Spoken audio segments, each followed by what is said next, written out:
அறுவடி சோளம் குத்தி ஆடு மாடு வண்டி கட்டி அடுப்பு வேலை விழிச்சாங்க அன்னைக்கு. இன்னைக்கு அரைப்படிய ஆக்கிட்டு ஆம்பளைய மறுக்கிட்டு அடுப்பு கூட கிடக்குறாங்க இன்னைக்கு.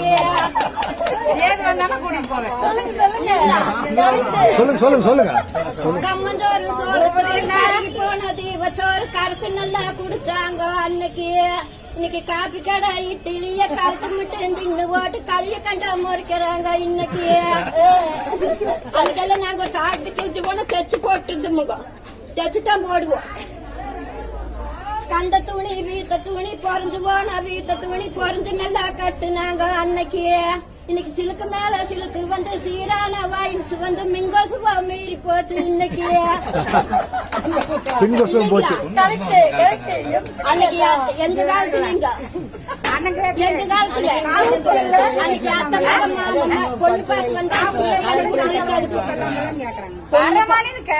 பொண்ணு பார்க்க வாரானா அந்த பிள்ளைகளுக்கு சமாசம் தட்டு அந்த பிள்ளைங்க அந்த வீட்டுல இருக்காது. அந்த காலத்துல வேற வீட்டுக்கு ஓடி இருக்கும். அப்படி அத்தை மக மாமமாக ஆம்பளைக வாரானா அடுத்த வீடு தாண்டு நாங்க அன்னைக்கு. இன்னைக்கு அத்தை மக மாமமாக ஆம்பளைக வாரானா அருக செஞ்சுகளை கட்டி பாவாடைய கட்டிட்டு பவுடர் பூசிட்டு பசுப்பு நட நடக்கிறாங்க இன்னைக்கு. பசுப்பு நட ஆமாங்க. நீ தப்பா நினைச்சுக்காதீங்க.